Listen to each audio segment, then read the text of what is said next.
Naguho ang lupa at mga bato sa Sitio Laya, Barangay Kalulusan. Wala namang nasaktang residente. Pero apektado ang kabuhayan ng isang pamilya matapos matabunan ng isip pananim at nabaon ng buhay ang mga alagang manok. Sinisisi ng mga residente sa landslide at itinatayong subdivision sa itaas na bahagi ng mga bahay na pagmamay-ari ng kanilang punong barangay na si Nunilon Monares. Ayon naman kay Monares, minamadali na nilang pagpapalagay ng mga open canal para nga hindi na maulit pa ang pagguho ng lupa mula sa construction site.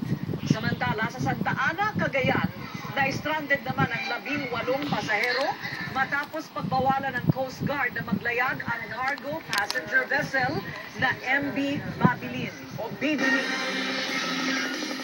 Nanganganib ngayong tag-ulan ang may 60,000 pamilya sa National Capital Region na nakatira malapit sa mga daluyan